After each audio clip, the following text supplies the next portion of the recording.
Don't let YouTube decide what information you get. That's your choice. YouTube is deleting our videos and cuts you off from a source of honest reporting. Make sure you don't lose access to NTD's news content, and take a quick moment to subscribe to our newsletter so no matter what happens here, you'll keep your access to a trustworthy news source. And an elementary school teacher was placed on leave in Virginia after saying he won't address transgender students by their preferred pronouns. NTD's Lynn tells us more. Leesburg elementary school teacher Byron Tanner Cross voiced his opposition to gender policies during a county school board meeting last week in Virginia. I love all of my students, but I will never lie to them regardless of the consequences. I'm a teacher, but I serve God first, and I will not affirm that a biological boy can be a girl and vice versa, because it's against my religion, it's lying to a child, it's abuse to a child, and it's sinning against our God. Cross was condemning the school policy that requires staff to use preferred pronouns. He said he was speaking out of love for those who are suffering from gender dysphoria. 60 Minutes this past Sunday interviewed over 30 young people who transitioned, but they felt led astray because lack of pushback or how easy it was to make physical changes to their bodies in just 3 months. They are now detransitioning.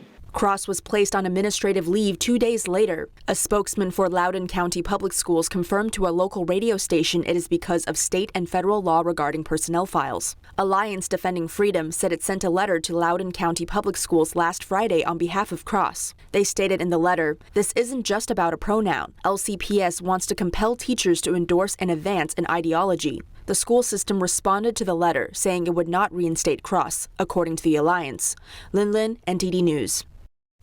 With illegal immigration staying at record numbers, NTD has an exclusive interview with a sheriff in Texas near the Mexican border. He told us what he's doing to protect his county from the increase in illegal immigration.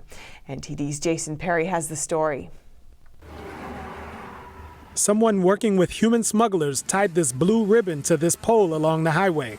It's there to show illegal immigrants where to meet to be picked up by a human smuggler.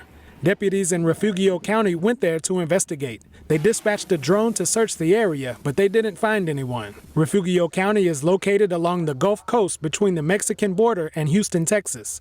7 counties away from Mexico, to be exact, as explained by Refugio County Sheriff Raul Pinky Gonzalez. He says they have been dealing with illegal immigration for years, but since January, the amount of human smugglers and illegal immigrants has doubled. The sheriff says smugglers are now fitting up to 20 people in one vehicle. They're going 120 miles an hour, driving, going through bar ditches, going through the brush, going through fences with these people in those vehicles or in back of pickup trucks. You know, and a lot of them have been injured. They have no regards for human life, these people that are smuggling them, I'm talking about. The cartels are allowing people to apply online to smuggle people to Houston for about $1,000. The sheriff says Houston is like a hub city, and from there, the illegal immigrants go to other places throughout the United States. One of the main concerns for the sheriff is people's safety. He feels it would be safer for the women and children if they could come to America legally. And little bitty kids, I'm talking about little 4 or 5-year-old children that were in those groups of people. But mama wasn't there, daddy wasn't there, big brother, big sister they were there by them. The parent just sent them to come to this country to live a better life by themselves. And a lot of times we'd find, like in their pockets, we'd find a phone number or something, a name of a person in their pockets. The sheriff has received financial help from the federal government through Operation Stone Garden. These grants are provided to help various law enforcement agencies to enhance security along the country's borders. But Sheriff Pinky says he could use at least double the amount of funding he is given. He said if it wasn't for the federal grant money, he doesn't know what he'd do.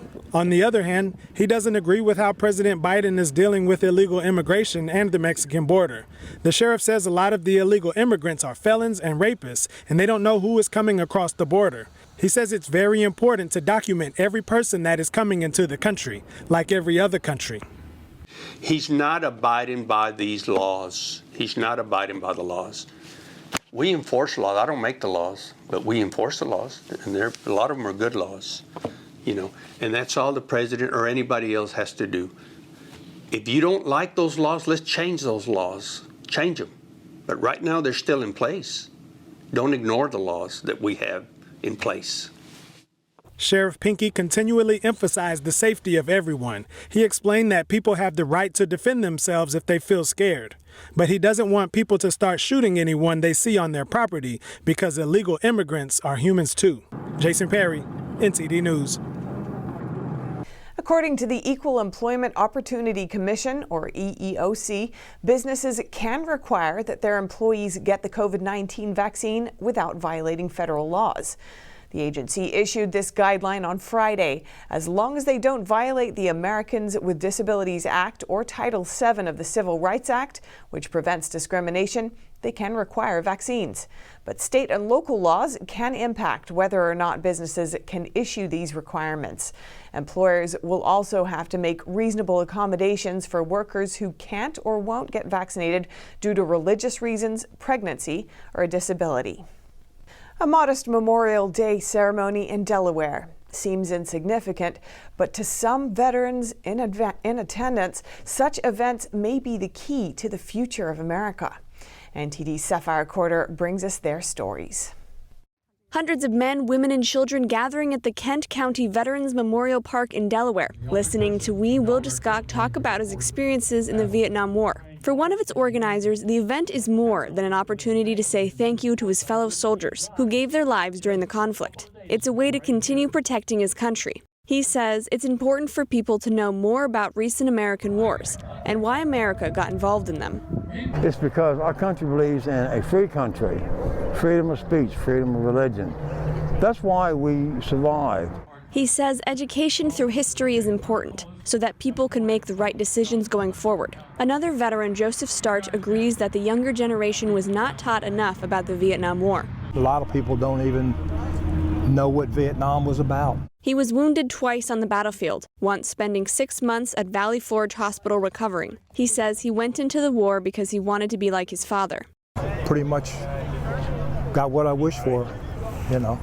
I was drafted, and I'm happy that I served my country, and I'd do it again. He says he likes to thank those returning home from Iraq and Afghanistan for their service because he says no one ever thanked him. Sapphire Quarter, NTD News. Stunning new footage shows a drone flying into the lava spray of an erupting volcano. Let's take a look. A quick look at a landscape shadowy and we're off, soaring feet above the fiery river, flowing down the side of the Fagrafellsfjall volcano in Iceland. After tens of thousands of earthquakes, warnings of what was to come shook the landscape from late 2019 to early 2020, the Shield volcano finally erupted on March 19th. It's been active ever since. This ill-fated drone is giving us an immersive and unique experience of what it's like to be up close to an active volcano.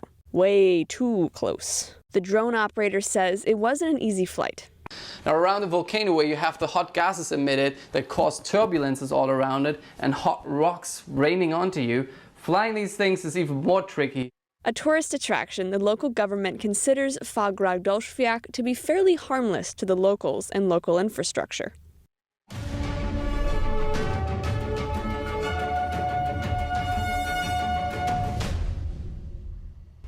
Navigating a world of economic madness, you need to have the right guide. What do today's decisions mean for your tomorrow? We ask why. What's the alternative?